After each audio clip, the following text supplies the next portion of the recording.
Yep, I see it on mine. We are Perfect. Let me live. see. Let me see if it sent it on my other phone here. Yeah, let me see if it's showing live. Not yet. Why is it not showing live on your thing yet?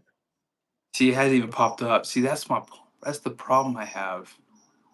I'm on your thing right now, and it's not showing live. I'm on your channel. Here, Videos. let me just hit. Oh, and maybe because I scheduled it, maybe it's not showing. Oh, It may not show up, but that's I okay. bet you're right. Yeah. But this is Okay. good that we're at least like kind of getting an idea of how it's working. Yep. Yeah, I'm gonna leave this other phone up too because I want to see what happens. Because I have a Okay. count. Can you see the count at the very top? Yep. Cool. Yep. Yeah, so I I have can't. the. So someone just jumped in. Okay. Awesome. Let me see if I can pull up the chat. Let me see. Okay, it's showing live now. There we go. What's up, Charles? Yo, the kids are on their way. Let me see. I don't know if I can even respond to people, huh? It says there's 20 Live people chat. watching right now. Oh wow. Okay. Oh, there we go. Yeah, I see it. I see it. It came up on your channel. Yeah, Charles Engel. I think it's like, what's up, buddy? I don't think I can respond to you, so I'm just gonna talk to you. Can you see the chat on your side? Yep. You want me to? Sure. No problem. Yeah, you can just drop it. You should be able to push it over your side so you can see. I don't think we can respond though. It just looks like we can just read the comments, which is probably actually better. Okay. Some technical difficulties. First time doing this. Who's the guest? You're gonna find out here soon. What's up, Brandon? Keith from is that a Cali? What's up from Cali Cali? Hey, guy? it's representing Cali right here. So we have Charles, Brandon, and Keith. Who else is there? If there's a comment section, we probably won't be able to see the comments, but there is a I I chat. I can see the comments. Oh, I got it up on my computer. Ctech. Okay, there he is. Nice. Let me see if I can go in there too. Oregon, nice. What's up, I'm gonna Matt? go to, I'm Sherwood, gonna go Oregon. to West Coast. We got some West Coast vibes going on in the comment section here. nice Knoxville. Knoxville. What's up, Al? Chris Evans. What's good, brother? We're Nice. good over here. We got good weather. Okay. I don't. Why?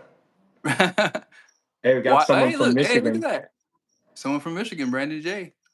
Go blue. Trying to buy a Hopefully, brand new F350 or F250 tomorrow. All right, let us know how it goes, man. yeah. Good luck. Yeah, The trade-ins trans- right now. Oh my goodness. Like I've been kind of that in my whoa. I don't yeah. even know what my trade-in on my truck is. Well, it's interesting. Someone looking in Michigan. I was actually by the Ford dealer today, and I couldn't believe how much Super Duty inventory there was. Wild, ton. I've Oh, not seen that many same. Super Duties. Yeah. Yeah, same. Go green, MSU. All right, there he Oh, is. come on now. They must know you. Yeah, he went to MSU. No, I like state. There you go. That's cool. I almost went to All right, we got Michigan State actually. Mississippi. Mississippi. Nice. Chris Evans. What's up, brother?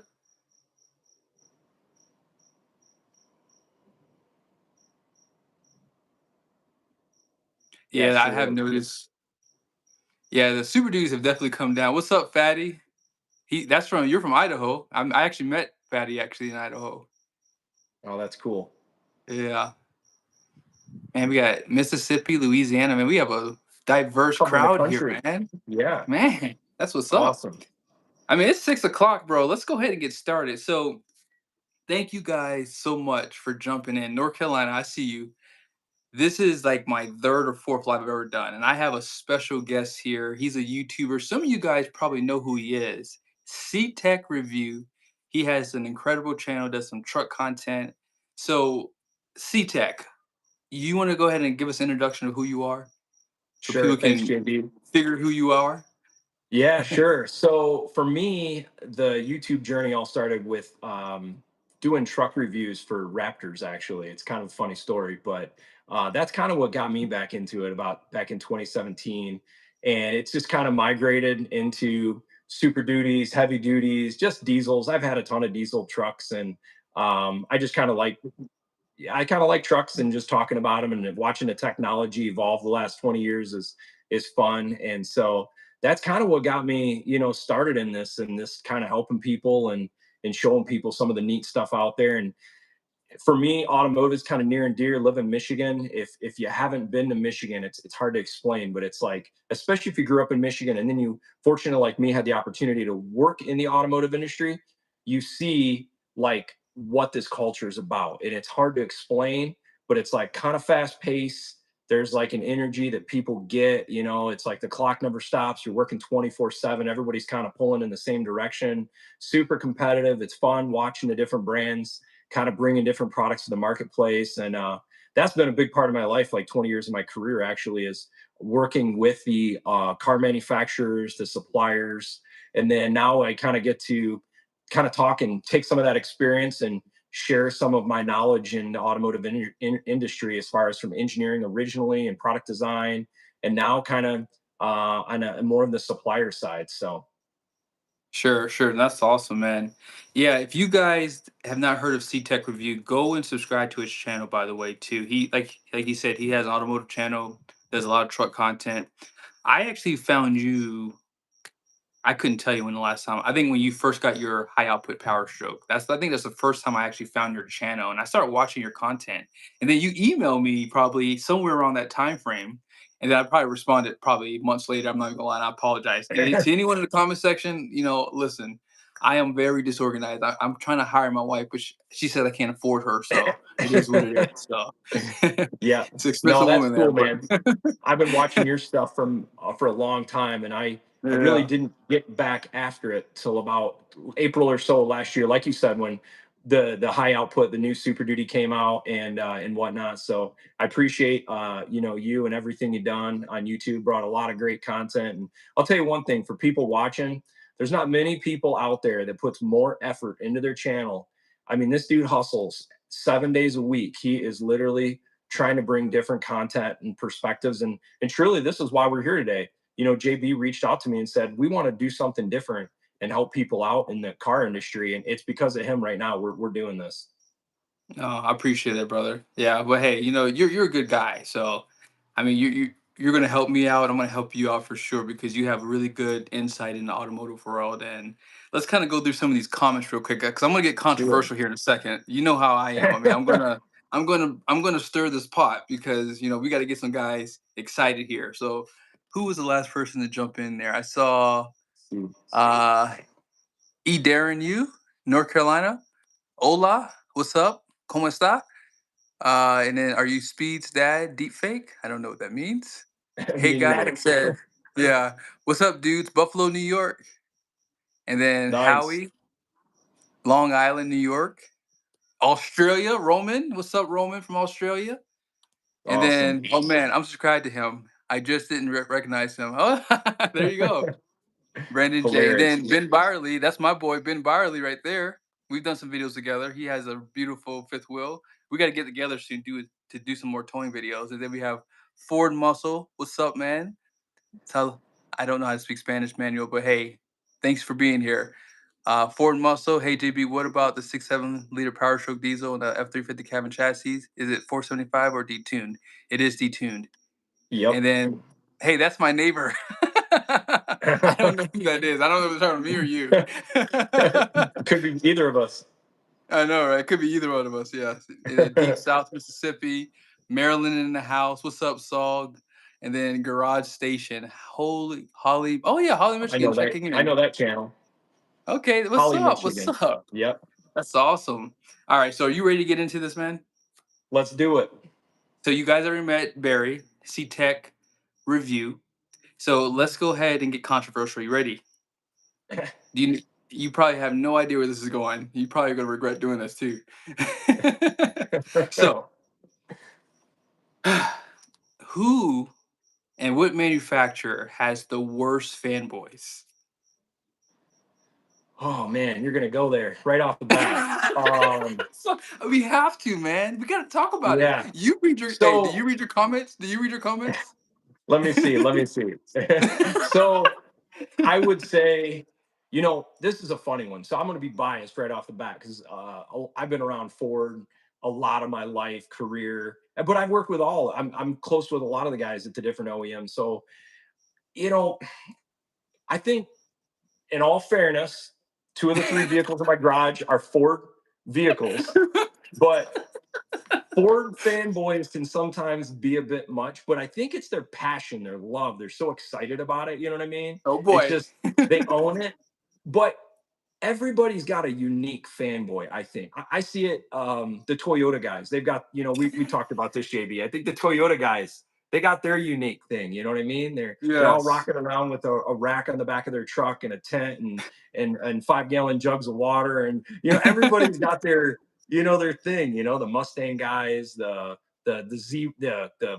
muscle car for GMs, the LS guys, everybody's got their unique thing. But I think probably a lot of people would say the Ford guys got the most passion. Yeah. Yeah, I hear you. You're being kind here today, so I guess I gotta stir this pot then. You know who the worst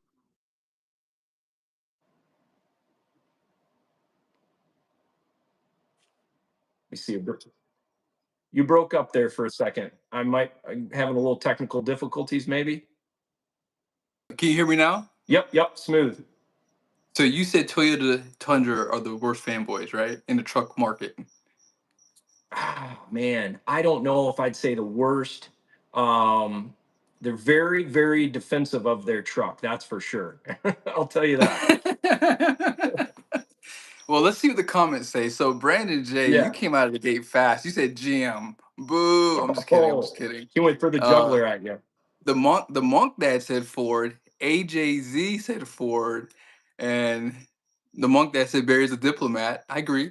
And then Brandon J said the Yoda guys don't want to admit they list their man. they I guess he meant to say they lost their man cards. Hey, well, when it's all said and done, edgy video, like when I title it a certain way, people get mad at me. They say I do a lot of clickbait, but I think I'm just I think I'm very creative. I think that's really what it is. Hey, So and to when be it comes, fair, the Toyota uh-huh, guys, you know what?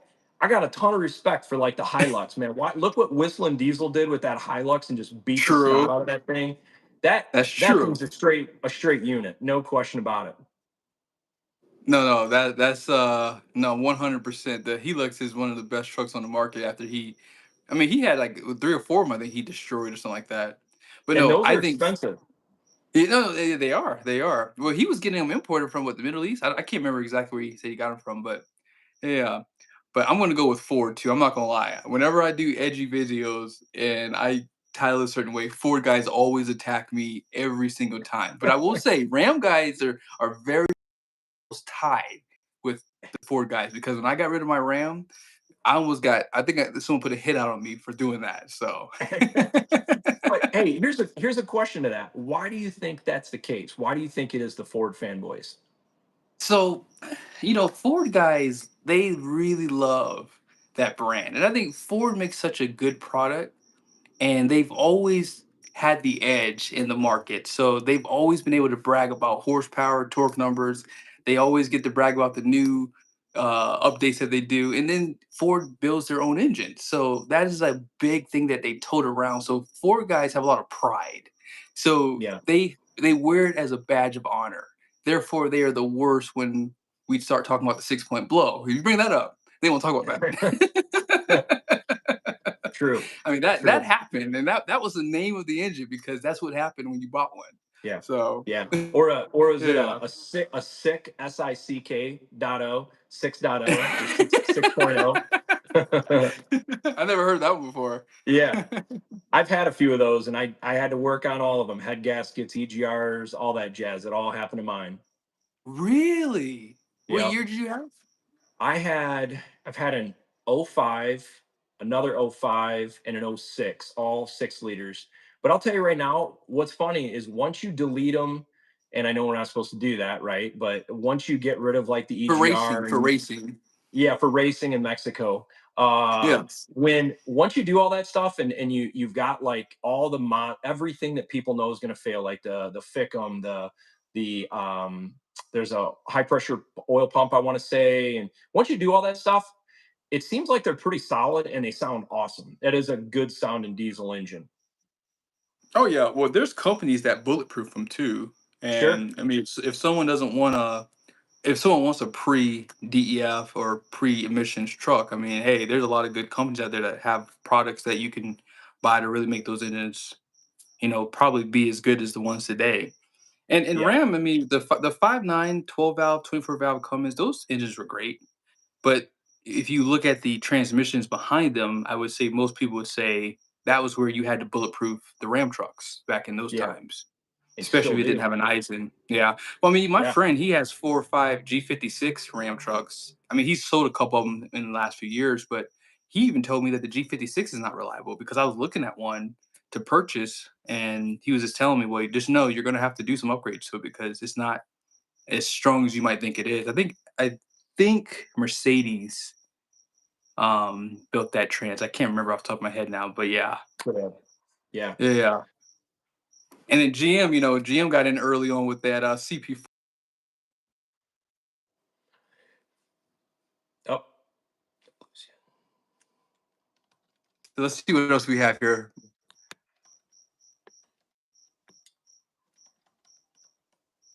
Oh yeah, Dallas Frost said Ford, Ben Barley. I don't know if I would say Ford is passion, but or patient. Patience. What else we have here? that's funny.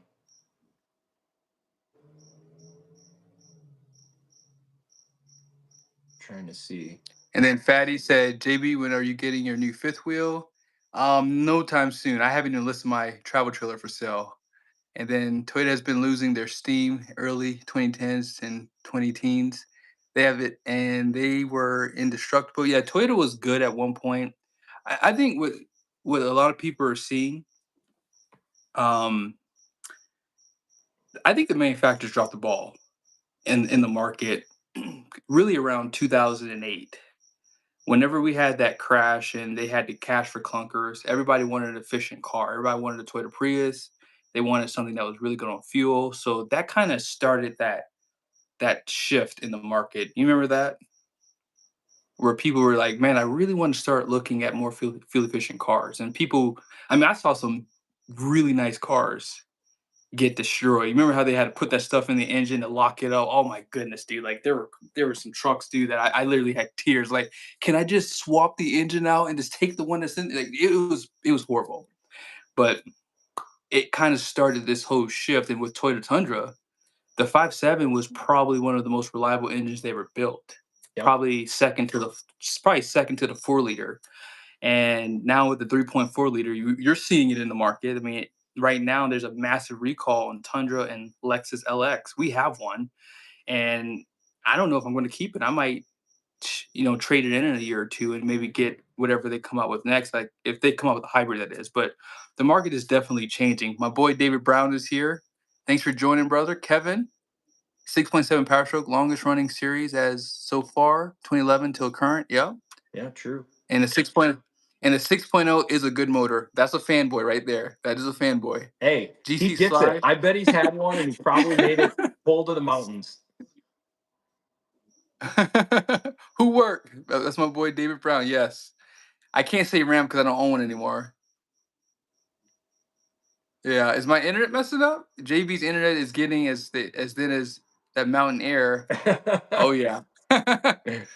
And then someone Garage Station said, glad I bought a 2005 Hemi Ram, no MDS. True. Yeah, that's the multi-displacement system, right? Yep. Yeah. In '06, they went to that new system. You know what's funny about that? If you think about Ram and you think about Mhm. General Motors, man, a lot of their issues they've had with valve train has been since they've done this active fuel management, dynamic fuel management, or MDS for Ram. I mean, you look at the GM, like the LS engines from whatever, what is that, 99 or 98 and a half, all the way to, Mhm. gosh, when did they add that stuff? Like 2011 or something like that. I don't remember specifically a time frame, but they took motors that were, people were getting 3, 4, 500,000 miles out of them. Now all of a sudden they're using Yeah. older. And if you look today, I know JB, you and I've talked about this. Look how many problems you see on the 5.3s and 6.2s today with valve train issues. That issue is not gone. And to be Mm-mm. fair, it's not just them. The 5.7 Hemi, the Hemis have had valve train issues the last 6, 8, or 10 years or so, and it's all been around that active fuel management system. Yeah. No, you're 100% correct. And again, it just kind of goes back to what we just said with 2008 when people wanted more fuel efficient vehicles. They just kind of continue that trend to say, well, people want more fuel efficient vehicles. I mean, just think about direct injection. Most engines were port injection, so they got sprayed on both sides. But now, most engines now, and the ones you just listed, 5.3 and 6.2, they're just direct injection. So that's another issue that they're going to accumulate in the future. I mean, even the Eco Diesel, when Ram had that engine, I saw a YouTube channel. I can't remember the old guy's name, and he's out here in Utah. Someone's going to tell me it real quickly. Really quickly, Spencer, I saw your comment. Congratulations on your 2024 Ram Tradesman. That's a nice truck. And then Kevin, what about the 537? I've got an '02 Avalanche with 360,000 miles. That's Yeah, insane. I believe it. That was the generation that LS is just, Yeah. those things run forever. Oh yeah. Oh yeah. Yep. Now, so let's change gears for a second. We got to talk about this. I know a lot of guys are going to love this question because you've owned quite a few trucks and you've been doing a lot of good testing on some gas HD. So we got to ask the question: gas or diesel? So I always say it really depends on your application. But here's the big but and caveat to that. I feel like up until the last, like, man, 5, 8 years or so, there wasn't such competitive and compelling gas engines. And I'm going to be a Ford fanboy for a second, so hear me out. But when Ford brought that 7.3 out, God bless them for doing it, because the 6.2 was okay. It was actually, it's a pretty reliable engine. My brothers are running them on their businesses, and they've been super durable on their work trucks and everything. But man, those GM LS engines and work trucks, the 6.0 V8 Vortex, those things run forever. Ford really didn't have that engine until the last 4 years. And all they really did is just Mm, kind of, to be fair, they kind of copied off the GMLS, made that new 7.3 Godzilla. And every time I drive that thing, I tell you, that thing impresses me. And your question, gas versus diesel, you and I are in completely different use cases. You're at elevation, you're making, a natural aspirated engine like a 7.3 where you would live. I think it would struggle a little bit more. Number one, you got the elevation of the mountains climbing. That's tougher. You're losing the engine braking, mhm. especially tailwind. Fuel economy is going to be worse because the air is thinner, all that jazz. But here for me, Mhm. Michigan, East Coast, low elevation, more flat, I'm telling you, if I had to choose a truck that I'm like going to keep it emissions intact, keep it reliable, and I'm going to run it for 400,000 miles, I'm buying gas. And I have a Cummins in my Yeah. garage right now, but I'm buying gas because I've done the math, I've looked at it, and I can afford either option. But I truly believe at the end of the day, the gas is probably going to be less problematic. And the new gas engines are awesome. I mean, the 7.3 is awesome, and Rams actually, I know a lot of guys running the 6.4 in the HD trucks. That's been really good. And to Mhm. be fair, I think the GM, that new 6.6, is a really good motor. I think the motor's super solid. The only thing I've always questioned about that motor is, like you mentioned a bit ago, I'm not a big fan of just direct injection, just with intake valve issues and whatnot. Not, Mhm. and that's one of the things I feel like, thankfully, Ford kept the port fuel injection on the 7.3 and just made this a Yeah. big, simple V8. That's awesome. And so did Ram on the 6.4. But Yeah. today, if I was going to buy an HD truck specific to my towing needs in my area environment, dude, I'm going gas. Simple oil changes, not expensive True. fuel filters all the time, no DEF to deal with, not an expensive emission system. But I'll always miss. You can never replace that engine brake on a Cummins. Isn't it like the best? I Hey, mean, dude. it's amazing. It's like I've had Yeah. Duramaxes. I've had the last generation Power Stroke. I had the high output Power Stroke. But dude, you can take a any year Cummins, and that engine brake is just incredible. It's incredible, dude. It's like it's not even fair. It's like It's they not. just yeah, they put their life into that engine to make that truck stop. And It- that's what's most important when you're towing, obviously. You want to be able to stop. yeah. Yeah, no, that's good stuff. You know, so I did a towing test. I posted it yesterday on the 2019 Power Stroke. I did a video probably a month or two ago on a 7.3. I was waiting for someone to say it in the comment section. The 7.3, that engine had that was a 2021, I believe. So it had 430 horsepower and 470 I can't remember. For Okay. it's not I think it's 45 for the 2023 pluses, so it's less than that. Okay. That 7.3 did the same mile an hour as the 6.7 Power Stroke from 2019. That engine had 450 horsepower and 935 pound-feet of torque. It did the same mile an hour. Now, obviously, the 7.3 has a 10 speed. So when it comes down to it, sometimes the power aspect is one thing, but the gearing is the other thing. 100%. So that 6.7 Power Stroke from 2019 was looking for one more gear. That's all it needed Yeah. was one more gear.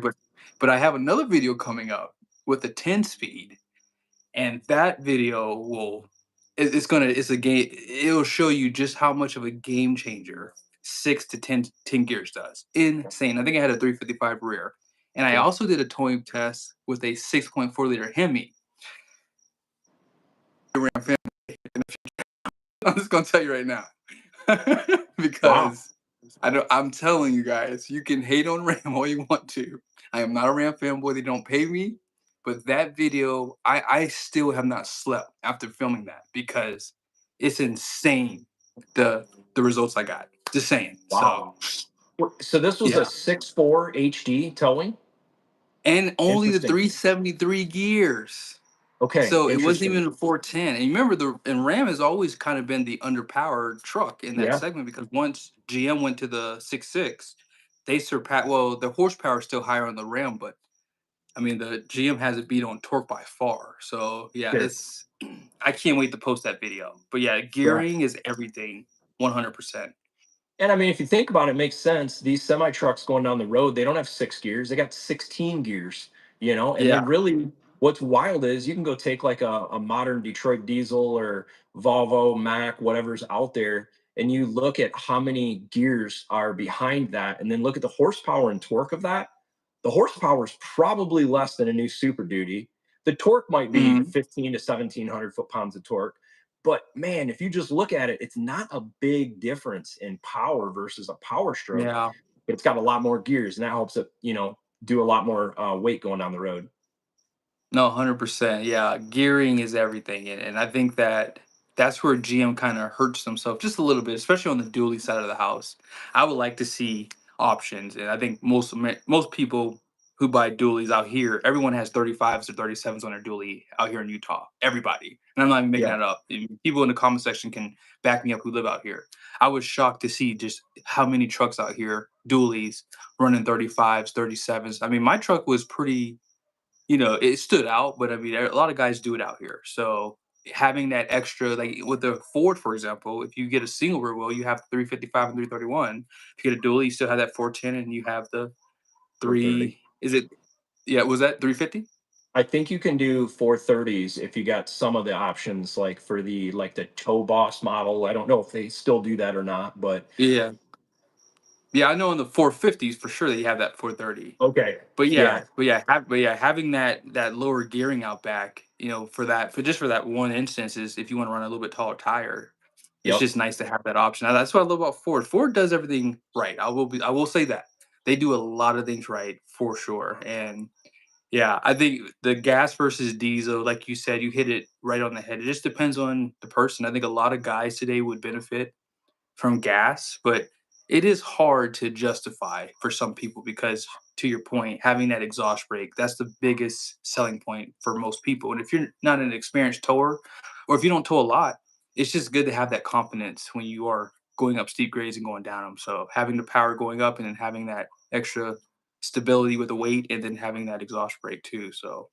Yeah, Yeah. and my thought to add two more things to that is Yeah. if you're towing long distance, especially highway, that is just man, it's really where you see that comfort of that diesel engine. And if you think about it, you're going down the highway, you're 70 miles an hour, say you're 65, 70, towing a trailer, and you look at the RPMs, you're going to be between 1500, 1800 RPMs.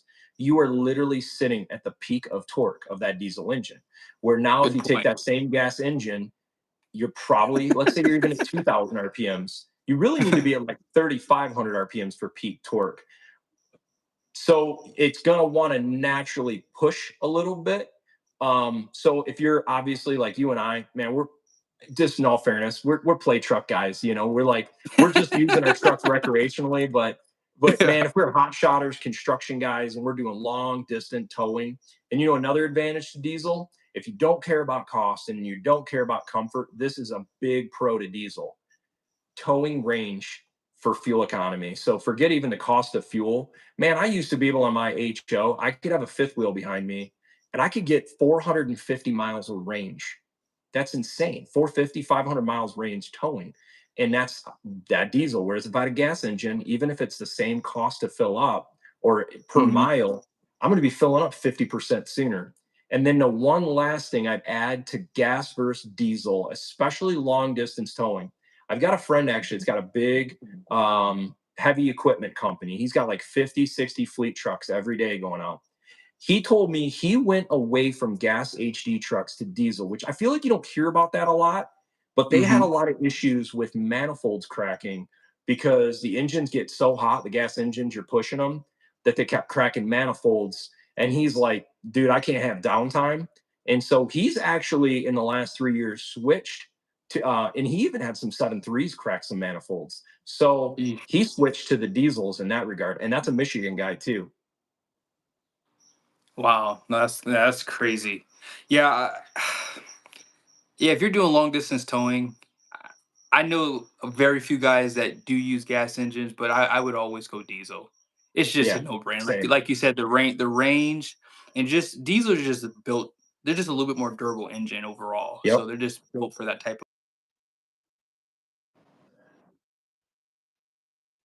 one guy here, Matthew Anderson. I saw you come in. You're coming in hot too. He says, "Come on, JV. Diesels didn't have exhaust brakes until 2008 for Dodge, 2011 for GM and Ford. How did we ever make it before?" You're right. I have to True. agree with you. I mean, we are. I can't say it on here, but some of us guys like myself are PU. You know what? You know how it ends right there. So, I like my exhaust brake though. You know, I'm trying to think about this because I had a 6.4 Power Stroke back in the day, and I remember us towing trailers out to Montana, and I'm trying to remember you're going through grade. I don't know if we were just engine braking and just getting the slowdown of engine braking and not getting that exhaust brake, but we were doing it and it was fine. But now you're spoiled, by especially when it comes.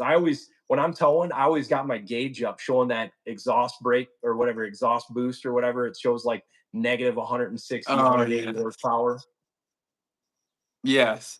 See, and that's the thing about I'm gonna pick on GM real quickly. GM is like dead last. They don't give you anything. They don't let you see what gear you're in. And I know someone's gonna say, well, you can put it in manual Yeah, mode, but you can't see the gear you're in. I true. like to see these things. And I know that it doesn't make sense, but you start to learn how to drive your truck better when you can see temperatures, when you can see gears, because you can lock out gears, obviously. And we typically travel the same roads whenever we travel. So I like to, kind of play with it a little bit too. But yeah, I was gonna say something else about gas versus diesel, and I think I got a Well, brain fart here. hey, go back to that. Think of that because I just thought of something. A friend of mine Mhm. told me about towing gas versus diesel.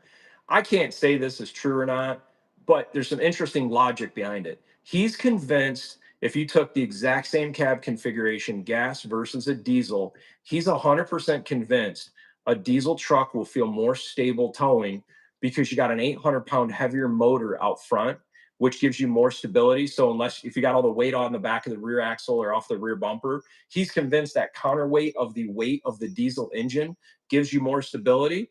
And I'm like, man, it sort of makes sense. You go to a county fair and you see these diesel, big, huge pulling tractors, and they got 1,000 pounds over the front axle. And it made me think, I wonder if there's something to that. You got more stability. But then he Mhm. also told me when he gets in a windy environment, we've got some stretches on a road I-75 heading in north in Michigan where you're kind of coming down a valley and the wind kind of sweeps across. And if you're towing a trailer, sometimes it can get a little sketchy. And he's also convinced me that he thinks a diesel truck handles better the wind because he says that if it gets a little swirly, it's got so much power it can kind of pull through it, like you're creating that Yeah. separation from your truck and trailer. Hmm. So I don't know, just a thought. I can't prove No, it. no, that's a good point. The one last thing I wanted to mention too, also on gas engines. Like I've been towing a lot now with my black trailer, and I had a chance to tow with some. I didn't actually film most of my videos that I didn't film any videos on some of the trucks I tested. But one thing I've noticed about some of the trucks out here, with even with the more gears, the transmissions do kind of gear hunt because I saw Mr. Matthew Anderson again say. Uh, we're definitely spoiled, especially when people act like 400 horsepower is underpowered. To its True. point, here's what I'll tell you. Whenever you can tell gas engines struggle in grades because even when you're going up just a slight incline, not even 1% maybe. I just noticed like when you're at 60, 65 miles an hour, when you give it just a little bit of gas, it's always hunting for a gear, even with the 10 and 8 speed transmissions. So with the diesel, it normally can hold a gear perfectly and not keep gear hunting for where it needs to be at. And that's what I like about diesel engines is it's just all that extra power with the gearing that it has. It just maintains the speed so much better, and it's not so busy with the. You just keep hearing it go from seventh, sixth, fifth, back up to seventh, and then drop back down again. So having that diesel power, it goes beyond just having more horsepower. I think the gas engines could benefit. And I listen, if I lost 2 miles a gallon to get like 100 more horsepower, I'd do it in a heartbeat. If they had a premium gas tune that I can add to the truck from the factory, I would do it in a heartbeat. And Yeah. I think that would actually be a good benefit for guys who don't really care about the fuel economy. They just want more power. So, yeah. So I'm going to come at you with another thought on that. So you bring up an awesome point. I want to add to that. So Hmm. I'm almost in the opposite. Okay, I would be happier in ways if Ford didn't have a 500 horse high output diesel with 1,200 foot-pounds of torque. Dude, I'd take a 400 horsepower engine and 900 foot-pounds of torque if it got me better fuel economy or is more reliable. Honestly, I almost think I'd take reliability because there's nothing that truly pisses me off of being in the dealer having warranty work. I don't care if it's got a warranty or not. It's an inconvenience to deal with it. That's why I don't like to tune or do anything on my vehicles anymore because Yeah. I just want reliability. I can't stand when the Hmm. vehicle's in the shop. And guess what? I'm a Ford fanboy. Our Lincoln is in the shop as this video is going right now. And I'm just like, you got to be kidding me. Yeah, that sucks. Yeah. Well, someone mentioned this in the comment section on one of my videos about the high output power stroke. And he said if you buy the high output power stroke just for the cooling alone. And I agree with that. Like that 100%. engine, I don't know if you guys remember the video I did. I think it ended last year when that power stroke and the high output power stroke blew up. Now, that's not a knock on Ford. It's just it happens. I mean, it happens quite often. But one thing I loved about that guy taking apart that engine was all the coolant that came out of it. That was insane. I mean, they probably had 20 gallons of coolant in that truck. I'm serious. Like it was insane how much coolant was coming out. And he said that And I'm yeah, these glad. truck. No, sorry, Go go ahead. ahead. No, no, no, no. What were you gonna say? I was going to say, I'm glad now that I feel like we can talk about this because I've worked with Ford powertrain for a long time in like the development side and whatnot. And now the engine's been out. And I typically always would, whenever the powertrain guys would tell me, dude, that's the motor to go with, I would really take it pretty serious because I know these guys, these engineers, most of the time they're like, go with the one that's the most reliable. Most of those guys would tell me, dude, the high output's a beast. And then I started thinking about it and I started asking questions. And I think what I dig about that high output over the standard output, number one, that cooled turbo, the secondary, I think it's like It's a water jacket on it. Yep. that is awesome. But the other part I really dig about that is there's more to it than that. They use a different up pipe. The stainless steel up pipe material is a higher grade stainless, so that's going to last longer. It'll take more heat. Nice. They also did some other stuff in the engine calibration, transmission that even if you're never pushing that engine the same, Ford had to pass the same durability cycle on that as the lower output engine. So my thought is, it's kind of one of those things like, do you and I really need 3,500 series trucks? Probably not. We could get away with 2,500s a lot of times, but having that extra safety factor later on down the road is going to be more reliable and more durable. And I don't have any evidence to support. I don't know the inside data on that, and I wouldn't share it if I did because of my relations with the OEMs. But Yeah. um, I think that high output it's the move. Yeah, I really do. I mean, a fuel economy on mine was incredible. I don't think the Yes. dust consumption's any worse. The power, man, I love my Cummins. I really love that motor. It sounds awesome, but dude, I mean it it it feels like 50% less power. I mean, it's noticeably less. And I'm not getting better fuel economy with the Cummins. I mean, it Nope. truly Yeah. so no ripping on the Cummins because I think that motor will probably outlast any of them. But maybe not. I don't know. I think it probably would, but it does not have nowhere near the power of that HO. No, it doesn't. It's not even close, dude. It's not even close.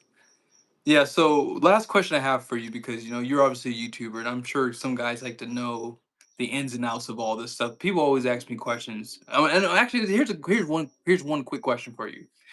Do people ever ask you about YouTube, like because when I start actually making money on YouTube, I had like people would like set up dinner with me or lunch with me because they just wanted to figure out how in the heck can you actually make money off YouTube, first off? And then secondly, how much money do you make? Now, I'm not actually to tell us how much money you make. I'm just saying, like, do you ever get those conversations, or that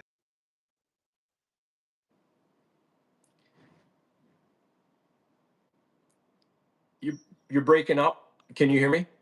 yeah, I can hear you now. Okay. Am I good? Yes, I do get those questions, and and people want to start a YouTube. Here's how I come to that. I think YouTube is like anything in life, man. If you put the effort into something and you care and you do your best, you're gonna make money over time. But what people don't want to see or fail to forget is how much effort, the 100-hour weeks you put in in that month, for that 6 months, the most you made was $60 or something. Most people won't go through that grind or don't have the time or don't have the grit to put that effort in. And so I think that, if you're willing to put the time into YouTube or anything in life, I think if you stick with it, you'll do well if you care and try. But it is a lot of work. There's no doubt about it. Yeah. And so, what is one thing you hate about YouTube? Also, like with I being a content creator. Yeah, I think as a content creator, probably it's the same thing as a lot of people. The advertising. Sometimes there's advertisements that I'll see someone put a comment like, man, this political person or that political person, your ads suck. This is the thing people have to realize if you're watching this. JB or I or any YouTube content creator, we don't Mm. select the advertisement. We don't have a Oh no, choice. nope.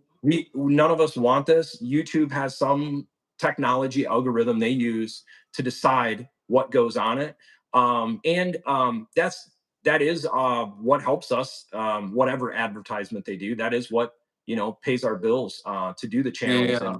and bring. And then I think the thing I think for me that I found it's another thing that's hard is audio. Man, video is one thing. Mm. Audio is the toughest. I went through Yeah. 7 microphones this year.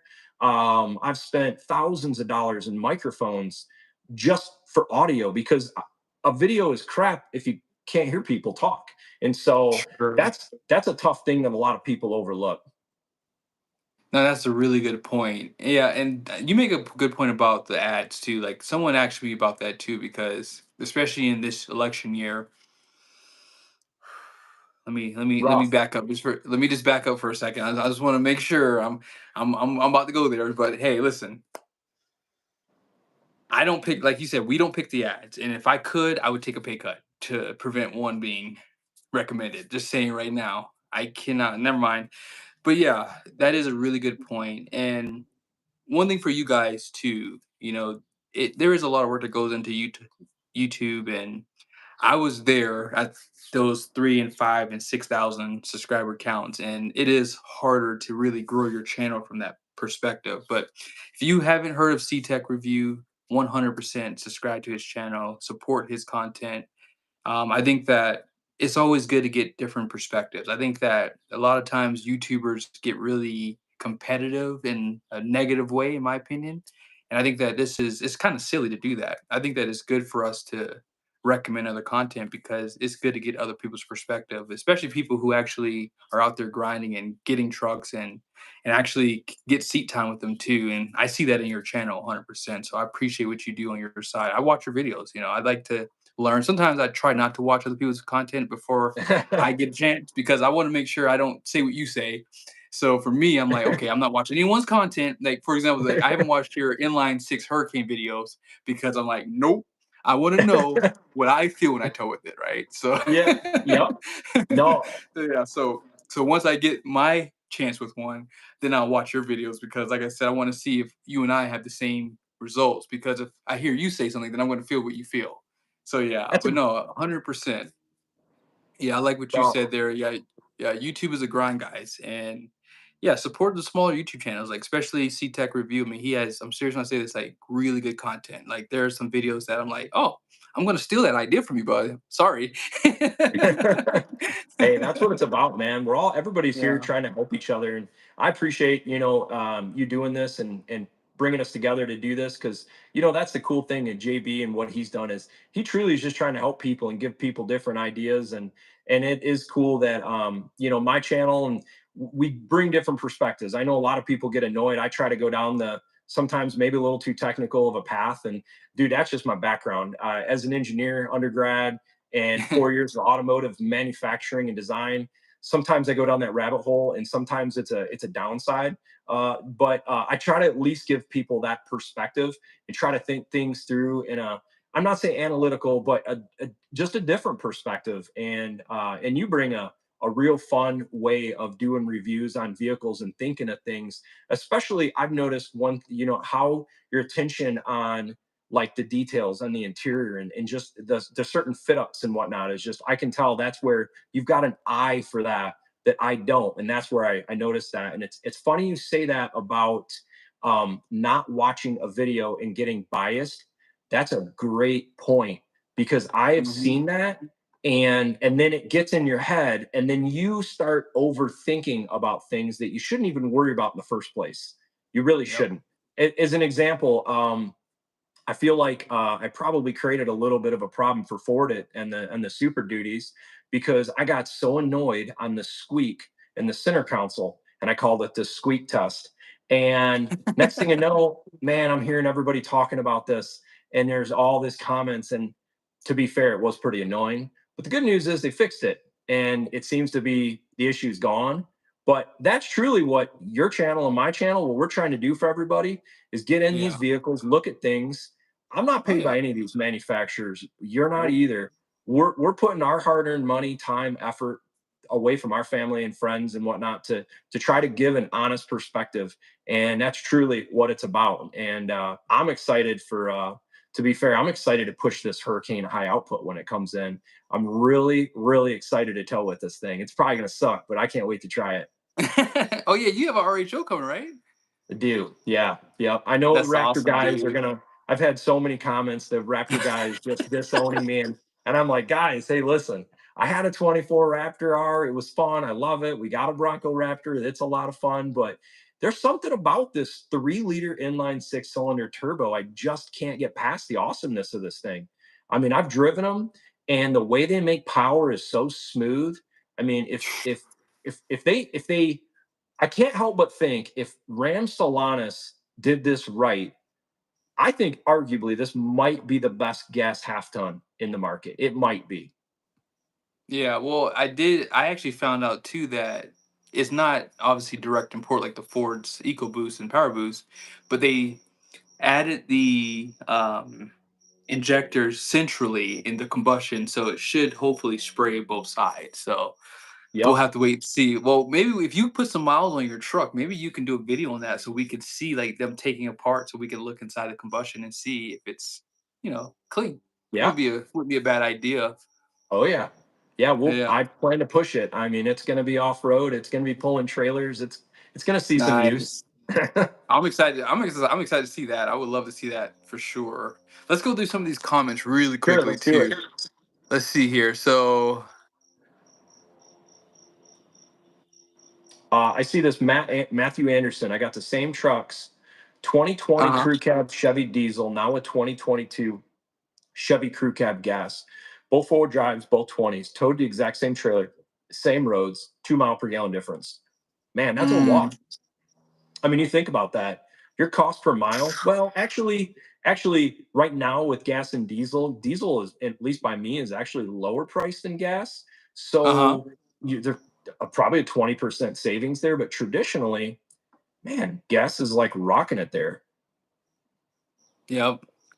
Well, if we were able to take off some stuff, we could easily pick up 3, maybe 4 MPG. Depends on how you drive your truck. And I don't really care for tunes either. I'm not a big fan. If I were to do, you know, if I were to take some The things weight off, I wouldn't loss, want any. I don't want any horsepower gains. I don't want anything. I just want it to same. be literally stock, but Yep, just be able to run without the crap on it. And then you can pick up probably a couple 100 pounds of payload after you take all that heavy stuff off too. So hundred yeah, percent.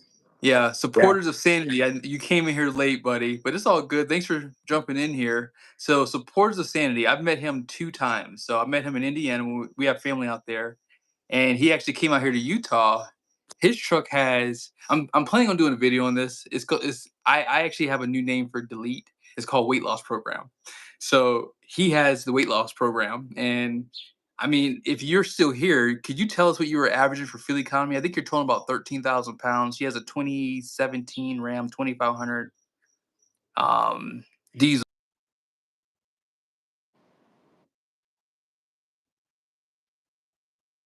average on that. I see. Yeah, USA. America. I see this America. Ben Byerly ask JB ask him why the Bronco runs so hot. Man, does mine run hot? That's interesting. I'll have to see back. I'm trying to think oil temps, coolant temps. I'll look back at some videos. I don't recall my oil, coolant, air temp, or trans temp because I'm constantly monitoring that stuff, especially in the dunes because you're pushing it hard. I don't recall my Bronco Raptor getting hot, but what I do remember getting hot was my Raptor R. The oil temps were, man, freaking crazy, like 250 degrees. I know, I thought that was really hot. And I, Huh. yeah, but it's probably designed. And you know what's funny about that? Besides the Cummins, I have to say, engine braking wise, I don't know if it's the supercharger on that Raptor R engine, but man, the engine braking on that thing was awesome.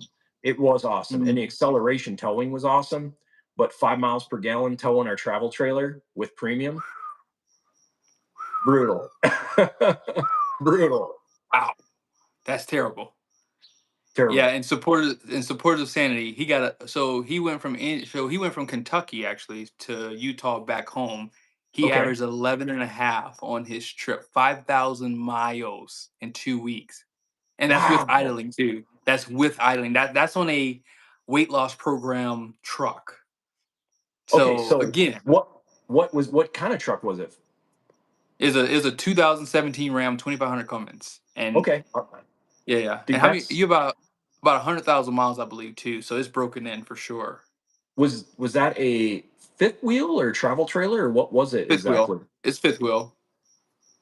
I'm curious the speeds he was towing at because I just towed with my Cummins yesterday, and I'll be doing a video just a real short. But I don't know. I don't know if I'm just terrible at getting fuel economy towing, especially with my Cummins. And I'm not Me ripping on the too. Cummins. I freaking love it. But dude, I was literally getting on this trip yesterday. I got 9.4. And it's like we're talking an 8,500 pound travel trailer, 70 miles an hour. I'm like, I'm not doing anything stupid. I'm like, I just don't think that's great.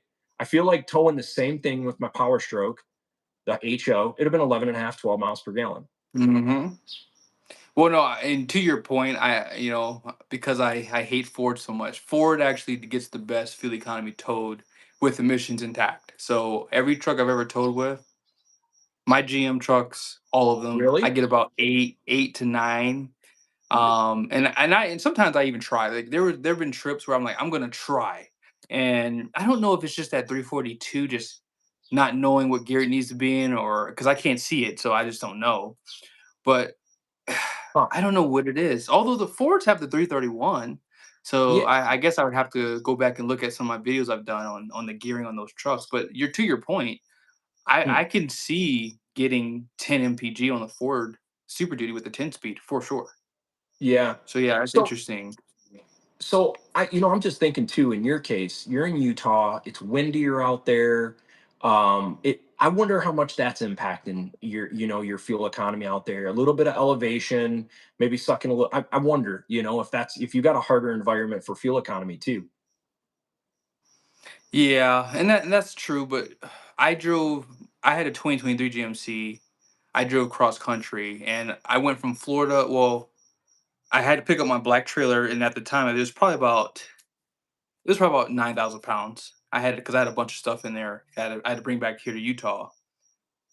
When went from Florida to go pick it up, I just had a car in there. So from Florida up to Maryland, I averaged about 9, and maybe a little bit less than that. And then Okay. from Maryland back to Utah, I was getting like 6 or 7 because it was bad weather. It was wintertime too, so I was getting really bad fuel economy on the way Sure. home.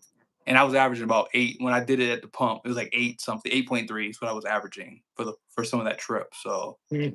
yeah. That's yeah. I was in California here a while back, supporting my CJC off-road guys. But I couldn't believe I won't complain about fuel prices here because man, it was brutal in California. I feel like diesel was like 6 or 6.50 a gallon or something out there. That's a rough fill up out there for sure. Yeah. So Pe- I pe- got a question for you, JB. So you asked me, fanboy, my favorite or who's the fanboy. But my question is, if you were gonna buy an HD truck right now, Mhm. what would you get? What would you get? I'm Man, putting that's you on the hard. spot here. I'm putting you on the spot. Here, let me drink before I say this. Um, man, that's tough. Honestly, because I've owned GMC and Chevy trucks so much these last couple years, man, that's tough. Let's just assume I own all three within like the last 2 years. If I had to basically buy the same truck again, I would probably buy a Ford F-350 Platinum. Ready for this?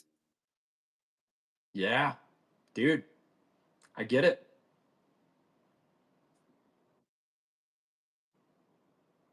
Choose exactly what I wanted. That's what I'd buy because I like my diesel, but it has started to really drag on me with this emissions crap. I'm not gonna lie to you. Like my truck is only done it once on this one, but my black truck that I had, my 2023 GMC, I had multiple issues. Like I spilled diesel inside the truck a few times.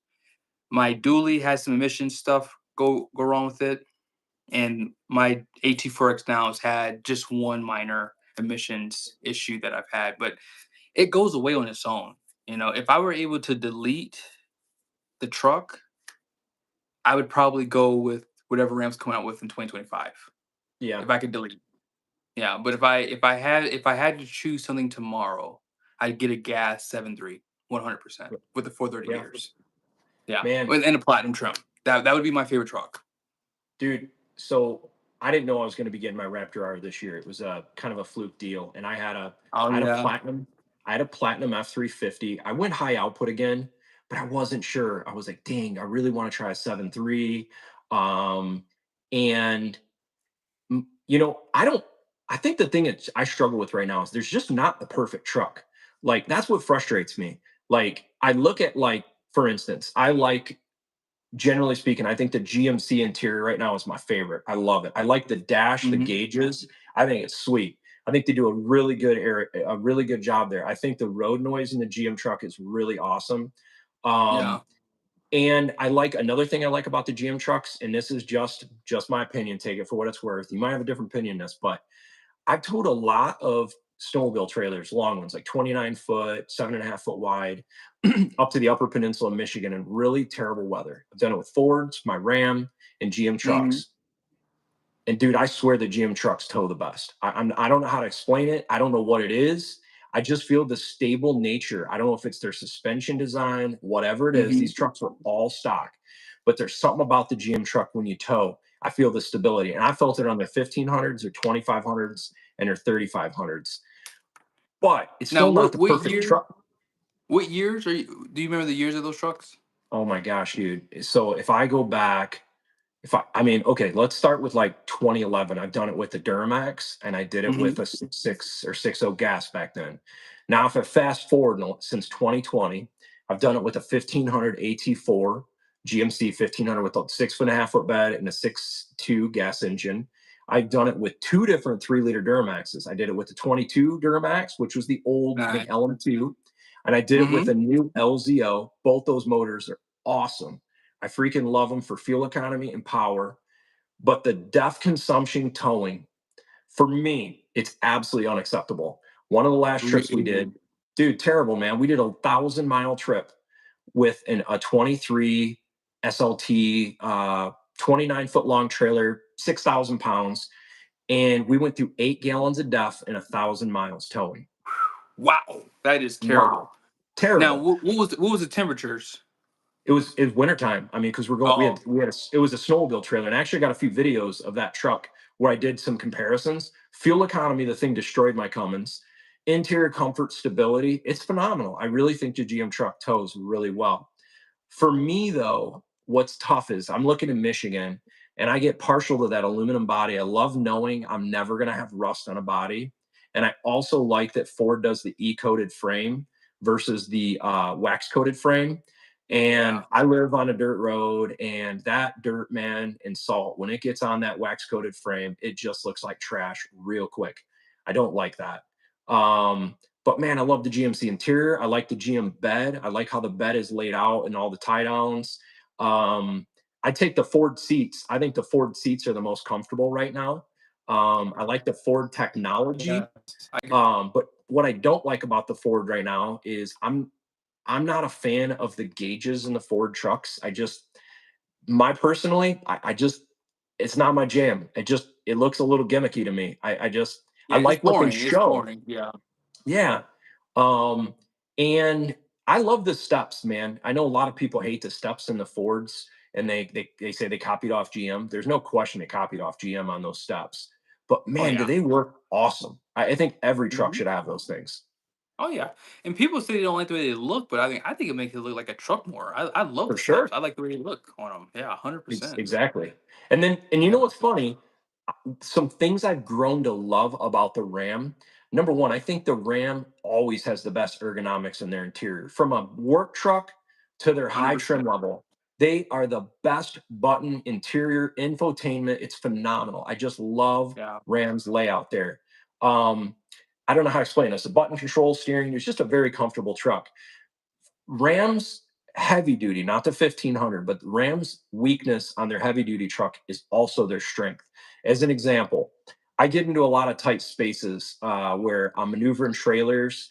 And if I'm in my F-350 short bed crew cab, which is technically the same configuration as a Ram heavy Yeah. duty, that four Mhm. inch longer bed and that 4 inch longer cab, even though it gives you more comfort when you're on the road and putting stuff in the bed, man, that maneuverability is noticeably worse when you get in a tight spot. And that's what I like so Yeah. much more about the Ram. It's almost like a compact GM and Ford, Mhm. because the GM and Ford is so much more massive physically truck Oh yes. than the Ram. Oh yeah, yeah. The GM trucks have a 6 foot 10 inch bed. I mean, the GM trucks grew so much in 2020, and that's why Sure. they increased the GVWR on their trucks because they got so much bigger. They beefed up their frames on the trucks. But yeah, I definitely can agree with you on that one. I think unless you get a mega cab Ram, you're Yep. gonna run into a bigger truck. But if you have a crew cab standard bed Ram, I mean, it's like almost like a half ton. It's what it is Yep. almost. For I'm sure. willing to bet you if you get a standard bed, like which is the long bed on the half ton GM or Ford trucks, or even Ram trucks, they're probably about the same size as a crew cab standard bed Ram for sure. Yeah. So I got a question for the people in the chat. Okay. This is something that I was just talking to a buddy about this the other day. I know there's a reason for it, but I don't totally get it. I don't know if it's taxation around DOT requirements in certain states. I just struggle and don't understand the reason for 3/4 ton diesel single rear wheel trucks. I just like when you think about it, like in a lot of reasons, I'm like, why don't they just go to a 350? Especially like when you look to a Ford for Yeah. $800 more. It's only $800. You go from a Yeah. 250 to a 350, and you pick up for that $800. You're getting overload springs, you're getting a Hmm. beefier rear axle, you're getting at least 1,000 pounds more payload. I'm just curious, like people maybe in the section, the chat might know. I I just don't get why you'd ever buy an F-250 Ram, and I got a Ram 2500, but I bought it used, so don't knock me too hard. But I would never go and order a 250 diesel of any brand. I don't see the value in it. But curious what others think, especially in a single rear wheel. That's the thing. Obviously, you can't get a Yeah. dually 250, but Well, me says CDL requirements is why 3/4 tons exist. so Yeah. okay, so CDL requirement, is it have something to do with GVW? Because I Hmm. used to be told GVW has to be under 10,000 pounds, and that's what it is. But where it gets weird is GM and Ford, if you look at their diesel 250s now, they're not 10,000, they're like 10.8 or Right. 11.3 and or Yeah, 11.5 11.3, maybe even. Yeah. So I just 11.4, 11.350. Yep. so that's not below the 10,000 number. Yeah. So where it really comes into play is the gross combined weight rating. So when you think about the trailer, so it's 26,000 pound or 26,001 pounds is the gross combined max before you have to go into a CDL. So if you subtract that GVWR from your truck, that's how much trailer you can tow legally without having to go to a CDL if you're especially in a business or if you're towing commercially. So that's Oh, why you know the what? This mini me 6175 says has to be under 26,000 GCVWR. Trailers push 1 tons over 26,000. People don't realize that. That's interesting. Huh. Interesting. yeah. Oh, hey, and Brandon, you're gonna like. I got a video coming on a 6.8. It's nothing Oh, crazy, nice. but man, these 6.8s, people don't realize. I don't know what it's out by you, JB, but dude, a 6.8, I swear you can find a Ferrari easier than one of these 6.8 Fords. I mean, dude, they're like impossible to find, and Yes. if you do find one, it's like a fleet regular cab. I found one the other day though, and it was a crew cab in a decently packaged truck. Um, I like the 6.8, but I've heard from some inside people and run the powertrain side is the reason Ford came out with the 6.8. It's actually pretty genius because Ford always had the 6.2, and then they maybe the 6.2 and the 7.3, or they had the 6.2 and the 6.8 V10. I can't remember that overlap, but Ford was really smart about it because they were able to combine. My understanding is two engine plants down to one, and make two different engines from one engine plant. So basically, the 6.8 and the 7.3.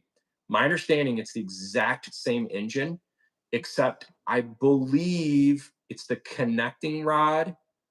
It's something where the difference in displacement is a really Hmm. simple change, and that changes, I think, a connecting rod or something, and it just drops it. And by doing so, they can create a lower cost engine without devaluing the 7.3. It's freaking smart Mm, if you really think about it. So, it's yeah. kind of like this. You go to Costco and you want to get Pro V1 golf balls. But everybody knew the Costco golf ball back in the day. The Kirkland ball was a Pro V1 for a minute, and that's why Titleist sued them. So that's why people went. But Titleist wanted to sell more golf balls, but they didn't want to devalue the Pro V1. My understanding, all the 6.8 is just it's just a devalued 7.3. I don't know. Right. Okay. Yeah. Someone said the crankshaft is shorter stroke, so the There we stroke's a little bit go. shorter compared to So the the 7. connecting, Yeah. I think it's the connecting rod. I think. I don't Okay. know if they, Okay. but my understanding is that the 7.3 motor internals are built really well. It's supposed to take a lot of power and be pretty beastly. Yeah, and Spencer said the transmission between the 6.8 and 7.3 are different too. So Yeah, one thing I'll say about that, it's the 10L100, I believe, behind the 6.8, 10R. and then the 10R1 and the 10R140 is the 7.3, right?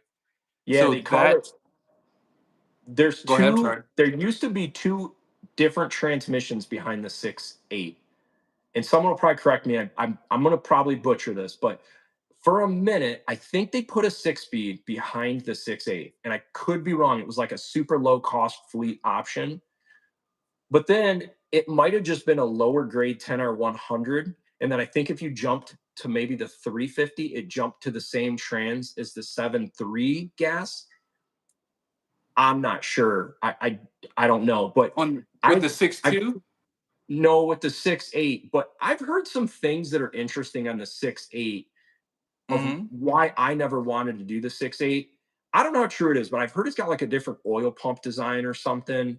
Mm. And I've read some things online, guys complaining about valve train noise. It seems, I don't know. If I was looking down the road and saying what vehicle for resale reliability, dude, why go away from the 7.3? It's a $1,700. It's $1,700 more. There's going to be part availability everywhere. Um, I don't think you're going to really save any fuel economy. I mean, have you ever really seen a difference, JB, of any gas engines really towing? I mean, I feel like they're all so close. Yeah, I haven't done one with the 6.8, but one thing I want to mention is the 10R. I think I said 10L100. I'm thinking about Okay, GM because they would put that L there. But 10R100 is the 6.8. I actually like that transmission better than 10R140. because it's For smooth. some yeah, it's smoother and it doesn't gear hunt. So the 7.3 does get a little busy with the 10 speed. That's why I always say go with the 430s, because every 373 truck I've ever driven, they all do the same thing. Is 100% gear they agree. kind of gear hunt. And Yep. then when I drove a 6.8 unloaded and right behind the 7.3, I instantly noticed that the 10R100 did not gear hunt as much. Now that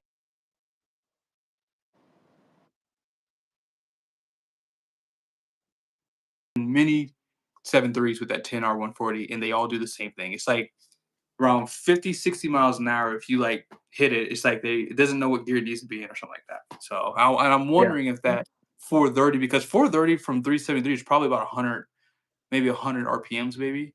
So that might be better, to kind of fix that problem because you're just running a little bit higher RPM. Tommy Gordon, what's up, brother? Eric Swanson, 6.2 Ford had 6 speed on F250 and a 10 speed on F. Yep, that is correct. Oh, there it is. And So I knew there was something like that.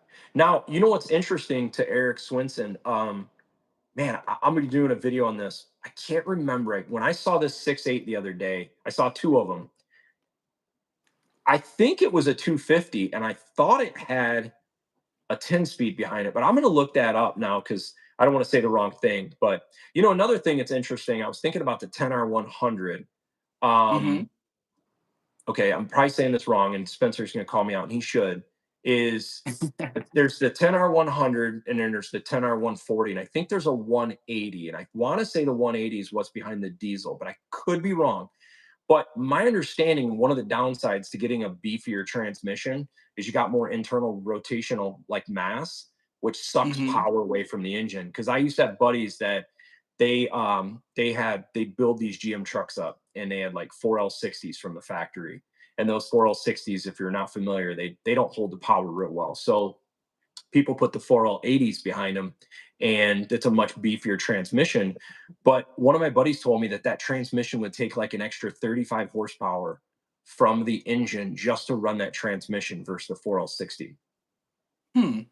So it's just Interesting. sucking that much power out of the engine. Really? Yep. Huh. So that's kind of like some of the science of how do you keep a powertrain or transmission durable, but not make it so durable and heavy that you pull all the efficiency out of the motor. Wow. See, I didn't know that. That's insane. Crazy, right? Yeah, there we go. 10R140 behind the diesels. Yeah, thank you, Spencer. Yeah. Yeah. Yeah. Boston Aviation, Duramax for life. I listen, I love you guys, man. Like seriously, this has been probably one of the craziest roller coasters for me. Like most of you guys know my story when I lost my job. When I decided to go full time with YouTube, I really didn't want to do it because this is a big commitment, obviously, and I have a family and I have finances, obviously. But I really do appreciate you guys supporting my channel, and most of you guys on here, like Matthew Anderson. I saw David Brown somewhere in there, and supporters of sanity. I always see your guys' names on just about every video. There's a lot of Lee Danielson is another guy I've seen a lot lately come up on my channel, but I really do appreciate you guys. And seriously, like this is fun for me. I love talking about trucks. I could do this probably every day if I wanted to, and I'm happy I get to do this for a living. And as I said earlier, if you don't know who Ctech-review is, go check out his channel. He's good people. He has great content, and yeah, he's still doing. You still work, and you're still doing YouTube as well. So he has Yeah. double duty too. So yeah, definitely we got to push him back into doing YouTube full time. So Hey, yeah. I So was doing it what are for we a minute. yeah, yeah. So yeah, but what should we talk about next? I have a topic that I want to talk about, but is there anything you want? So we're gonna try to do these at least. We're gonna start off doing them once a month for sure, maybe twice a month. But what should we get everyone prepared for the next conversation? Yeah, and how often? I'm really curious. Like, if people like this, like, do we do it more Yeah. often? Do we do it less often? I mean, people see value. Right now I'm watching. I don't know if anybody's watched the video I did on the Tesla Cybertruck. If you guys watch that, whistling diesel just break the crap out of this truck. Um, Mm-hmm. I was actually talking to a buddy of mine. He might even be watching this right now, but we're talking about if you're not familiar with the Tesla and the Cybertruck, it uses that giga casting manufacturing process. And we were just talking about this last night. And I know you and I were talking about this, JB, but it would be Mm-hmm. fun to talk about the vehicle design and if people are interested in that. Because listen, I think what Musk has done with these cars and the Tesla Cybertruck, some people hate it, some people don't. I think it's kind of cool. It's different. But that hitch failure, man, Mm-hmm. that's rough. That's rough. And I know that's the downside to cast parts. They're brittle. And I just wonder if that's a potential flaw in that design. Do people Yeah. want to hear about stuff like that? Yeah. Well, I mean, I don't know why Tesla doesn't live by the philosophy: if it ain't broke, don't fix it. Class 4, class 5 hitches. Just do it. I mean, my goodness, every manufacturer live by that, and you don't hear about failures often, if any. I mean, if there's any out there, I've never heard of any. So yeah, I'm not too versed on that. I'm not a huge EV guy. I'll be honest with you guys. Like, I don't believe in EVs at all. Now, I believe that they have their place, but they're not even. I don't think they can ever become the future of automotive because of Now, just with the obvious reasons that you guys all know. So especially for yeah, a truck. Hey, so this absolutely. April H2, H2, any financial advice for a young man, man, save your money. Don't buy these $100,000 trucks. Yeah, Get a where's that at? reliable. Yeah, what's that? I saw Can, that. can, can you read that again? Any financial advice for a young man? Um, proper towing travel trailers. People have a lot of questions properly is setting up truck campers. That truck campers, that'd be kind of fun. Those things are super cool. Oh yeah. Um, what his channel named? Guess I say CTech for you. Put that in the chat. Stay away from stripper. Stay away. Where's this at? Stay away That from was funny. Good 100%. one, Yeah. horn one. Yes.